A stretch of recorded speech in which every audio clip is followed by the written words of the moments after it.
Garut Asirod seperti apa kan gitu ya.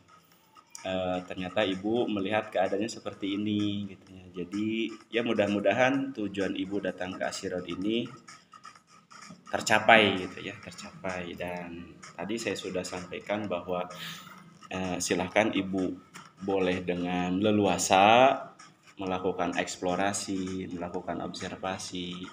Nanti kalau ada hal-hal yang perlu diklarifikasi, ada hal-hal yang perlu dikomunikasikan, kami siapkan waktu untuk berdiskusi. Alhamdulillah selama kurang lebih 2,5 jam mungkin ibu melakukan observasi, melakukan pengamatan, karena memang tujuan ibu ingin melihat proses pembelajaran kurikulum merdeka gitu ya.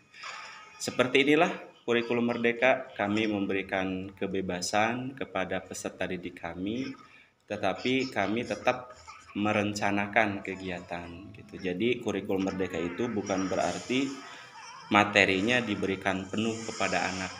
Ya, hari ini materinya bikin teh, ya kita rencanakan. Cuma ketika proses membuat teh ada yang mau air panas dulu, ada yang mau gula dulu yang dimasukkan ke gelas. Nah, di sana bentuk kemerdekaannya. Jadi jangan sampai merdeka itu berarti kita nggak punya perencanaan, itu bullshit gitu ya. Jadi tetap perencanaan itu nomor penting seorang pendidik. Kita mau melakukan kegiatan donasi ke rumah yang terkena musibah, ya bentuk merdekanya mau nyumbang berapa kamu? Saya maunya 2.000, ya boleh. Saya mau nyumbangnya nggak ada uang Pak Guru, hanya dengan doa, ya silakan kita fasilitasi kalau memang si anak tidak mampu untuk memberikan donasi secara materi. Jadi sebagai gambaran umum maksud kurikulum merdeka seperti itu, dan saya pribadi juga memberikan kebebasan kepada guru-guru. Nah, kenalkan dulu, ini adalah guru-guru Asirod ya. Mangga perkenalkan dari mulai sebelah sini. Waalaikumsalam. Mama. Ibu namanya Nurita. Dipanggil sama anak-anak mah Nurita aja. Alhamdulillah Kecilin. Kecil. Saya pegang kelompok A. Assalamualaikum warahmatullahi wabarakatuh. Waalaikumsalam. Panggil nami abdi aslinya ibu. Di KTP masih di rumah sana. Mengurang kalimah manggil abdi ibu ai. Kesana dan abdi lu ai gitu. Abdi panginten hadap minggu kita di kelompok A. Kadang abdi mah di kelompok B gitu ibu. Sareng abdi mah jadi bendahara gitu. Jantan kan itu tadi. Bu Suryati mana? Si bebas. Pending we heula. Abi nama asli Bayu Ningsih, dipanggil Ibu Ai. Abi mah membantu karena aslinya mah Abi udah pedik di PAUD. Ini yang tadi saya yang selingkuh itu ini. Yang selingkuhannya itu. Kalau tidak masalah sih. Alhamdulillah. Abi asli Jawa Tengah, Banjarnegara, Jatinegara, orang Sulawesi. Jadi orang domisili asli. Next, mangga. Bismillahirrahmanirrahim. Assalamualaikum warahmatullahi wabarakatuh. Napangkeun ibu bapak Nabi Abi Walisa. Abi di dia megang kelompok B panginten Pak. Sekaligus istri pacar.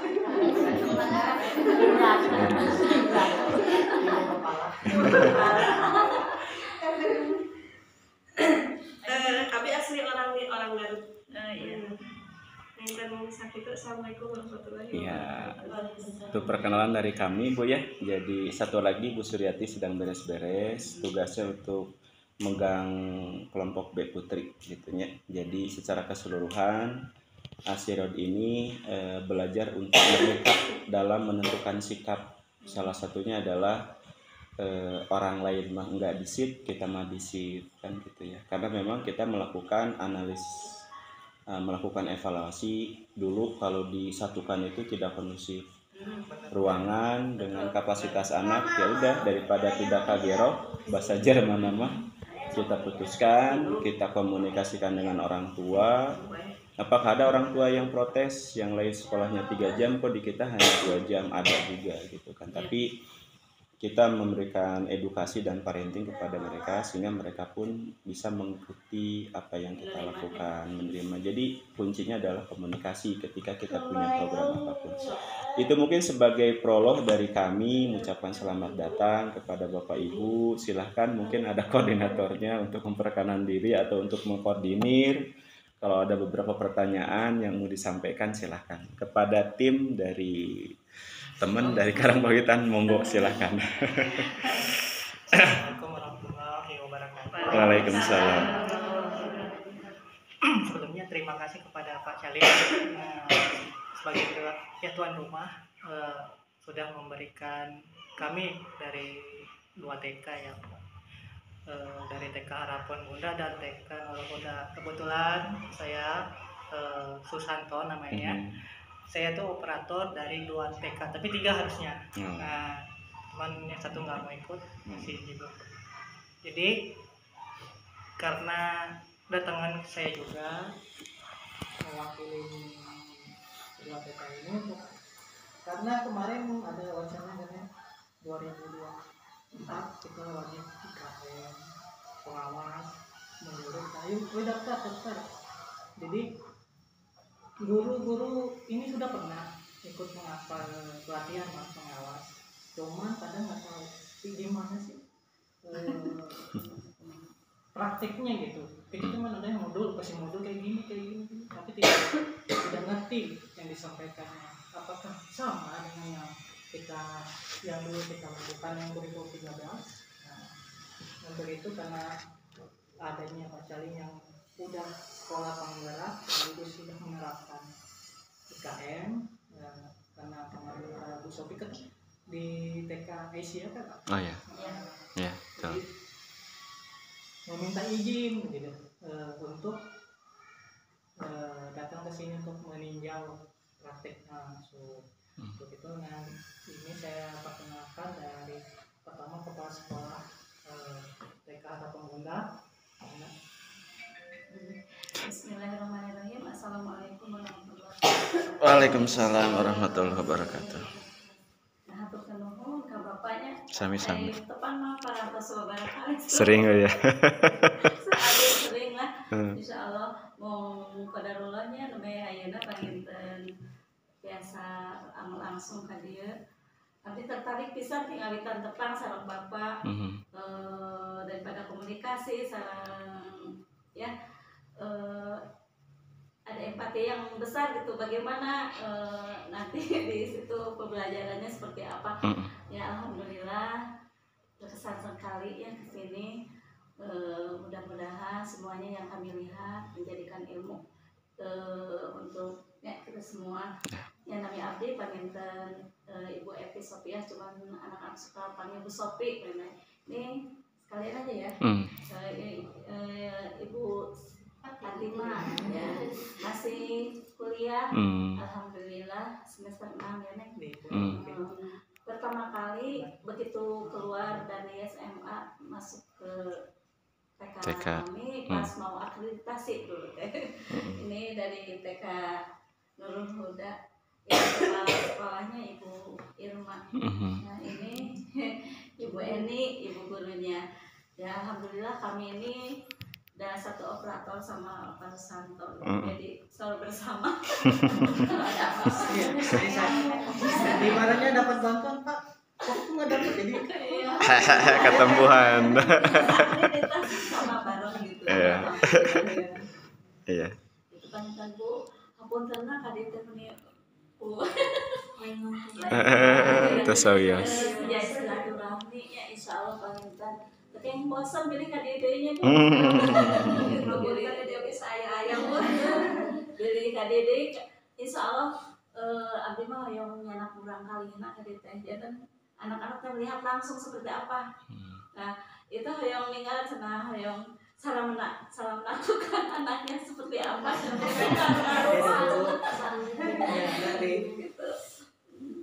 bisikan gitu. Ya. menerapkan disiplin kepada anak itu sangat Oh iya. besar banget gitu, bisa sampai nurut gitu.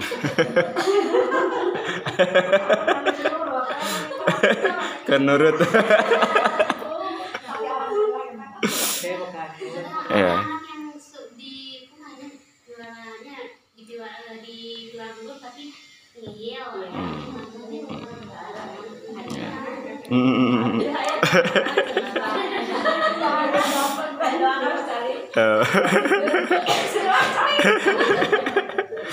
Wah, itu mah kada saum 7 dinten 7 wengi itu. Tidak kata khusus kita nggak canda. Bagus. Jadi sebenarnya Pak, bukan apa ya. Saya dari TK. Saya itu buat baru Pak. Coba bergabung. Baru gabung 1 tahun. Sebenarnya kan soal operator. Tiba-tiba guru kepak bendahara keluar.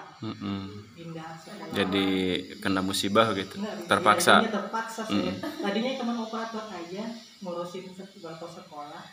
Tapi karena terpaksa nggak ada. Karena gini, guru TK itu susah nyarinya Bu. Susah banget di desa. Makhluk langka. Yang mau, apalagi dengan gaji segitu. Tuh. Ya, segitu. Akhirnya dengan terpaksa ya saya gabung dan saya cuman jadi ibaratnya belajar dengan otodidak, melihat sebagian. Tapi ketika kita mau belajar mengikuti, saya tuh gagal. Kalau dibilang saya gagal, kenapa? Tadi kayak masih anak suka yang kayak apa, main ke sana, main ke sini, terus udah ada yang teriak-teriak. Jadi kalau dibilang itu gimana sih caranya? Saya mau ke ada sekolah tetangga yang agak lumayan tapi rada Tertutup. pelit ilmunya. Nah, kayak gimana ya Bu, bukannya pakai persaingan. Oh iya. Ada kan dia kalau dibilang udah lama pertama, kalau dibilang lingkungan yang pertama ya di daerah situ. Nah, jadi cobalah kalau Pak Salim boleh masih itu saya langsung sambil melihat karena kebetulan dulu kan sesama kepalanya laki-laki, jarang ada yang guru laki-laki. Jadi akhirnya cobalah karena tadi itu ya dibolehkan ya alhamdulillah saya. Jadi langsung sama peserta aja. Nah, sudah terkumpulkan pertanyaannya, silahkan kita diskusi ya. Ya tergantung sih, kalau ibu mau betah kita diskusi mau jam berapapun kita nggak dibatasin ya. Kita break, silahkan mumpung kita ada di sini. Ibu tadi dan bapak menemukan apa? Kalau mau didiskusikan silahkan gitu ya. Kita buka dulu ruang diskusi, silahkan. Kalau saya hanya penasaran lihat model RPPH-nya. Oh, RPPH-nya. Oh iya. RPPH sama Oke. Karena kan pas tadi saya lihat di kelas A, pembelajarannya kan ada di beberapa macam ya. Tapi kan anak hanya tertarik di 1 apa 2 ya, cuma ada 2 gitu. Sedangkan yang 2 apa 3 lagi gitu tidak. Yang mau ditanyakan ini, apakah alat yang disediakan seperti tadi mencocok sama mewarnai itu kertasnya disediakan sebanyak anak apa tidak gitu. Soalnya pas tadi anak ada yang minat di mencocok, kertasnya nggak kebagian semua gitu. Nah itu kayak karena kan misalkan per hari itu berbeda anak itu.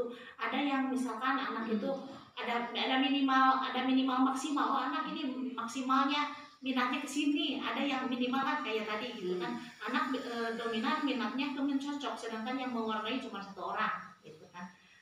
Si lembar kertas yang tersedia ternyata tidak sebanyak jumlah anak. Apakah memang harusnya begitu? Apakah memang seharusnya disediakan sebanyak anak gitu? Ya, silakan guru yang bersangkutan untuk. Sebenarnya Bu ada cuman tadi kebetulan alat mencocoknya kurang gitu. Tadi ada banyak bahkan bisa gitu ya. Di sini kan 26 anak. Kadang-kadang saya buat kalau kayak gitu 20 anak kayak gitu. Karena mungkin kan ada yang nggak sekolah atau juga kan ada nggak yang tertarik kayak gitu. Nah tadi sebetulnya ada di depan, cuman ibu mungkin ada yang menunggu, dia itu nggak ada pencocoknya, kebetulan mencocoknya Kemarin kan ini di dekor gitu Bu ya, jadi diangkut gitu, direnovasi, jadi direnovasi, jadi ya bukan di mana gitu dari kemarin aduh di mana ini sesuai anak sih. ya sesuai anak bisa enak. Terus misalkan begini, kalau misalkan si media tersebut sejumlah anak, sedangkan seperti tadi yang mewarnai tersisa kan, itu sisanya dikemanain? Sisanya dipakai lagi buat nanti, sedangkan mungkin kalau dipakai lagi nanti atau misalkan minggu depan, itu kan pasti dengan judul atau tema yang berbeda. Nah itu gimana dikemanakan, takutnya begini sisa model itu mubadir itu kan. Kalau sekarang kan temanya bikin teh, kalau minggu depan mungkin berbeda lagi kan. Nah itu sisanya dikemanain, apa disimpan jadi dokumen tahun depan gitu, apa gimana? Nah itu sisanya dikemanain gitu. Itu di kan misalnya besok kan masih ada temanya lagi yang hari ini belum terselesaikan, mungkin yang tadi kelompok terlihat mungkinnya tadi kelompok yang kedua, shift yang kedua itu kita cuman karena waktu mungkin dan anak lebih senang dibuat teh manis gitu ya kita di situ aja, nggak sampai ke yang 2 pembelajaran itu gitu, mungkin ya. Nah karena tadi mungkin melihat antusias anak bereksperimen nih tadi ya, dicelupin biasa gitu, dicobain rasanya enak, terus dicoba lagi dia sobek, ibu jadi pahit kok rasanya gitu, jadi itu dia menemukan penemuan-penemuan ya gitu. Jadi oh iya, jadi yang harusnya gimana ya, harusnya nggak perlu disobek gitu. Jadi karena si anak masih senang di situ mengeksplor teh manis gitu ya kita biarkan aja sampai dia itu. Nah jadi otomatis 2 kegiatan yang tadi itu kan terabaikan gitu ya mungkin besok kan hari Jumat, nah mungkin bisa kita dia jadi yang sisa hari ini tidak terpakai besok diangkat lagi gitu ya. Jadi kalau di Merdeka itu Merdeka Belajar itu maksudnya nggak ditentukan berapa hari gitu. Enggak, misalnya kan kalau dulu kurikulum 13 kita tuh tema ini 1 minggu ya Bu ya. Nah tema ini tuh misalnya buah-buahan ini teh harus tamat 1 minggu. Nah minggu besok tuh harus rubah lagi dengan tema yang lain.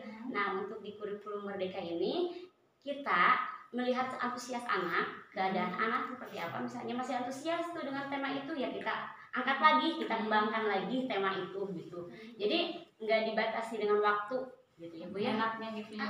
Jadi lihat aja, jadi Merdeka di sini kita itu harus fokus ke anak, antusiasnya anak, minat anak gitu ya. Jadi kalau anak masih antusias, kalau misalnya anak udah nggak antusias ya udah, buat apa kita maksain pembelajaran yang anak nggak mau gitu ya. Jadi Jadi kalau misalkan kayak tadi mencocok, anak kan asik banget tuh mencocok. Apakah besok dikasih lagi mencocok dengan gambar yang berbeda apa gimana? Karena kan anaknya dominan senang di mencocok tuh gitu. Apakah besok dikasihkan lagi? ya mungkin besok ya ditambah gambar yang lain. Tadi kan gambar cangkir. Tapi tetap mencocok. Ya besok mungkin kita bisa tambahkan dengan gambar tekonya atau teh celupnya apa gitu kalau misalnya. Nah tema itu mungkin tema ini 2 hari untuk sama besok gitu ya Bu ya. Karena mungkin enggak sebelum semuanya tersampaikan ke anak gitu, dan melihat anak masih antusias gitu. Mungkin seperti itu Bu. Jadi ya kalau dulu mah kan ya terbatas waktu gitu ya Bu ya. Misalnya kita belum Harus itu juga tuntas hari harus itu udah hari itu aja. Kejar tayang. Kejar tayang gitu Bu. Tapi kalau sekarang kan enggak. Tadi juga kalau saya kejar tayang, yang itu belum beres yang Ya kedua. udah, tersiksa. Anak Digiring tertekan. Kan, si anak digiring, harusnya udah aja, udah bikin ini waktunya sebentar lagi, itu belum beres, digiring si anak otomatis. Tapi kan enggak seperti itu ya Bu ya. Ya gitu, si anak terlihat masih asik mengekspor itu teh manis. Ibu mau yang ini nih ya, dicelupin lagi teh yang itu, gimana rasanya, ditambah lagi gula, terus saling mencicipin teh yang satu anak, yang satu ini mah pahit, yang ini mah manis, dan itu mengekspor anak kan gitu. Jadi penemuan buat anak kayak itu. Asa rame, tepuk tangan lah tuh. Oke, bisa ditambahin ya. Tadi terima kasih pertanyaan yang sangat mencerdaskan Ibu ya. Izin kita rekam kegiatan ini ya. Mudah-mudahan tidak ada trouble dengan HP saya sehingga kita bisa berbagi ya, dalam pengertian ya kita berbagi gitu ya. Ibu tadi pertanyaan bagus ya. Jadi dan terima kasih juga teman-teman dari guru TK Asirod. Ini asli saya tidak membriefing ya. Justru saya itu ingin berdiskusi, kalau ibu berpikir ibu yang sedang belajar ke sini itu salah besar ya. Saya sedang belajar dari ibu hari ini. Nah, kita itu sama-sama belajar. Ketika ibu bertanya tentang kurikulum merdeka, otomatis saya mah udah diniatkan tidak akan saya yang menjawab, guru-guru saya. Dan tadi guru-guru saya udah memberikan jawaban yang menurut saya udah mendekati on the track gitu ya. Cuma mungkin kalau ada pertanyaan, esensi pertanyaan di mana? Apakah sejumlah murid? Nah, itu esensinya ya. Jawab dulu itu. Kenapa harus sejumlah murid? Kenapa tadi tidak sejumlah murid? Baru kita jelaskan argumentasi. Ini juga pembelajaran bagi guru-guru saya kan gitu ya. Jadi intinya kalau kita menjawab esensi pertanyaan kemana. Oke, jadi terima kasih Ibu ya. Dan terima kasih juga buat Bu Ita yang memberikan jawaban yang sangat kurikulum banget. Jadi betul ya yang tadi disampaikan Bu Ita bahwa di kurikulum merdeka itu tidak terfokus kepada tema dan tidak terfokus kepada kegiatan dan jumlah kegiatan. Artinya kalau kita sudah menentukan hari ini 3 kegiatan, ternyata anak minatnya 1 kegiatan dan itu maksimal, boleh. Karena kegiatan itu kita siapkan sebagai alat untuk mencapai ketercapaian tujuan pembelajaran. Jadi Ibu, ulah fokus karena meroncena, tapi karena fokus tujuan pembelajaran dari tiap CP. Bu Ita tadi itu dari meronce itu tujuan pembelajarannya apa? Apakah mau motorik halusnya atau misalkan mengenal kepada konteks apanya. Jadi ya fokus kepada tujuan pembelajaran. Misalkan tadi Bu Ita ingin ke motorik halus, ternyata anak yang lain tidak suka meronce, kan bisa difasilitasi dengan membuat teh manis. Kenapa bisa? Karena ketika membuka, mensobek, nah itu motorik halusnya. Jadi ketika tujuan pembelajaran kita sudah punya target, kita harus tahu persis anak itu lebih cenderung kemana gitu ya. Jadi terima kasih, mudah-mudahan ini hidup. Dan kita bisa berdiskusi gitu ya, berdiskusi alhamdulillah. Silahkan bagi teman-teman yang lain silahkan. Ada lagi?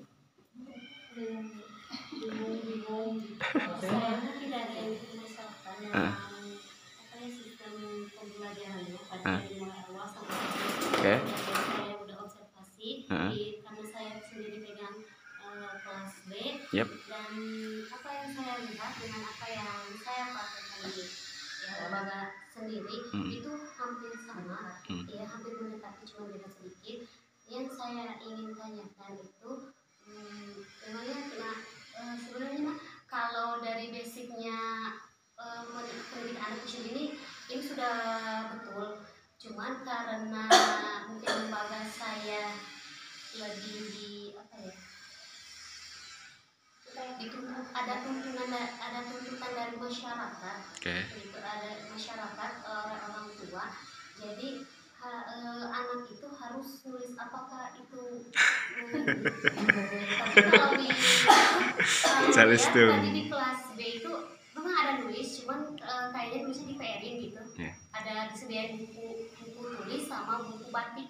Saya lihat gitu. Di kelompok B? Iya. Nah, silahkan kelompok B yang jawab.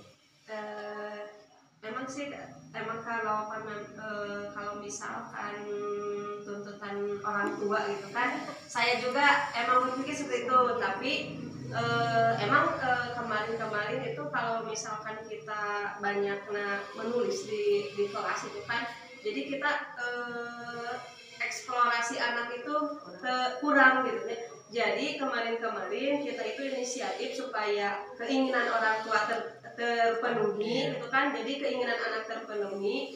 Jadi kita selama di kelas kita belajar, full anaknya belajar kegiatan manis seperti itu. Dan untuk memfasilitasi keinginan orang tua kita kasih PR gitu. Jadi itu mah untuk memenuhi ke orang tua gitu aja gitu kan. Jadi daripada sekarang kan orang tua banyak kan naon sudah di TKT kan main terus gitu kan, tapi kan orang tua belum, kalau yang belum paham itu kan anak sambil belajar gitu kan. Cuman itu inisiatif dari kita-kitanya aja Bu. Jadi untuk biar orang tuanya tahu kalau anak itu bisa menulisnya, kita kasih PR aja gitu biar kita, tapi dengan catatan orang tua harus membimbing seperti itu. Jadi kita kasih contoh dan cuma tidak banyak-banyak, misalkan kita kasih PR-nya yang mudah-mudah aja dulu. Kita mengenal dari ABCD gitu kan, nulis A seperti itu gitu kan. Itu cuma untuk, tapi orang tua harus ikut membimbing, jangan dilepas anak gitu. Dan kita juga tidak memaksa, itu mau dikerjakan oleh anak boleh, kalau misalkan anak tidak mau mengerjakan ya tidak apa-apa gitu, seperti itu. Itu untuk inisiatif kita aja sendiri, itu untuk istilah nama apa, meremehkan ngarepehkan orang tua gitu. Nah jadi pertanyaan, apakah di kurikulum Merdeka itu PR seperti itu diperbolehkan atau tidak? Karena di lembaga saya sendiri juga memang seperti itu ya Bu, disediain PR karena itu tuntutan orang tua gitu. Cuma untuk kegiatan tadi saya lihat memang tidak ada menulis. Nah kalau di lembaga sendiri saya ada menulis, cuma saya itu mau tanya, ditakutkannya apa yang saya terapkan di lembaga sendiri itu salah gitu. Tapi enggak ter-highlight sih mungkin. Jadi enggak dominan. Sebenarnya sih tiap itu di kurikulum juga ada, cuman mungkin porsinya yang di itu gitu kan. Kalau di kurikulum Merdeka itu kan minat anak gitu kan, anak yang sukanya di mana. Jadi kita guru itu harus tahu anak ini sukanya misalkan cara gaya belajarnya seperti apa gitu kan. Tadi juga dibebaskan ada menulis. Anak banyaknya tidak suka menulis gitu kan, tapi banyaknya bermain seperti itu gitu kan. Kita fasilitasi aja gitu. Boleh, mohon maaf, esensi pertanyaannya boleh enggak ngasih PR di kurikulum Merdeka? Jawaban boleh. Saya nggak tahu. Kita belajar esensi ya, yang ditanyakan Ibu itu ya kan? Oke. Kita masih nggak tahu gitu kan, tapi selama saya pelajari di kurikulum Merdeka sih belum ada gitu kan. Kan TK itu nggak ada PR istilahnya seperti Siap. itu gitu kan. Saya bantu jawab Bohli ya. Pertanyaan Ibu, apakah boleh PR di kurikulum Merdeka? Boleh banget. Boleh banget. Dengan catatan materi apa yang kita berikan. Ya. Jadi jangan sampai kita memberikan materi apapun, baik itu PR maupun kegiatan belajar di sekolah harian di luar kapasitasnya. Ya, kenapa sih Bu Holi menentukan PR nulis di rumah sementara bimbingan bagaimana beretika, bagaimana anak bisa disiplin harus di sekolah? Karena di rumah itu nulis bisa didampingi sama orang tua. Kalau pembentukan karakter harus mengikuti aturan sekolah kan itu tidak bisa. Ya, makanya itu yang lebih didominankan. Dengan catatan pertama tadi PR-nya, apakah boleh nulis PR? Boleh, cuma nulis nu kumaha heula. Kalau nulisnya misalkan tulis halaman 33 paragraf, wah itu nggak boleh. Atau kita misalkan nulis 10 baris tapi tidak kita kasih contoh. Nah, kami itu mendesain bahwa untuk kelompok A standarnya seperti ini kalau mau PR, kalau kelompok B seperti ini. Jadi kalau kelompok A itu kalau mau ngasih PR, kasih titik-titik semuanya biar disambungkan. Kalau kelompok B cukup di atasnya saja, di bawah meniru. Itu adalah standar-standar yang kami anggap bahwa kelompok A bisa melakukan itu. Jadi terkedah diantosan ke orang tua. Yang keduanya adalah orang tua harus mengerti PR ini diberikan bukan untuk mencari nilai. Karena di orang tua sini masih banyak ketika PR diberikan pas saya ambil ranking hiji. Nah, di Asirod mah Bu, orang tua teh di keke aku ibu teu usum main ranking hiji nu saya teh. Belajar bahwa mindset orang tua yang menganggap bahwa anak cerdas itu matematikanya bagus, calistungnya bagus, kita kikis sedikit demi sedikit. Bagaimana kalau ada anak yang tidak suka nulis tapi dia punya bakat lari?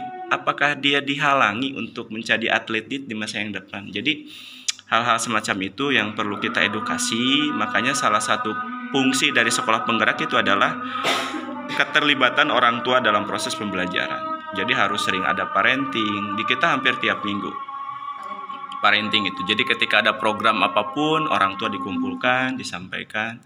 Ketika ada program perlombaan gembira SPKE, sistemnya diseleksi di sekolah dulu dengan ini. Ibu catatannya ini. Ketika anak tidak mau ikutan estafet, jangan dipaksakan. Ketika anak sudah mau ikut estafet, ketika kalah jangan dipoyok. Itu diberikan hal-hal semacam itu. Jadi jawabannya mungkin bisa membantu ya. Boleh. Itu juga menurut versi pribadi. Secara literalnya boleh atau enggak, saya kaji ada. Jadi salah satunya PR ada. Cuma sekali lagi buat kita itu PR kayak gimana? Yang nggak dibolehkan itu PR matematika 3+7 tanpa benda gitu kan ya. Atau misalkan PR seperti itu tapi anak tidak di asesmen dulu apakah dia mampu menjawab soal itu. Kalau anak mampu misalkan hitungan 3+4 ya kasih PR dengan catatan kita sudah mengasesmennya untuk mengkayakan. Ulah sampai murang kali anu cantiasana naon darwe tulisan 2+2 4+8 10 di kepala, 5 di jari. Coba ngitung kan budak clear. Jadi ada step by step. Gitunya, alhamdulillah ada dan kita cut dulu.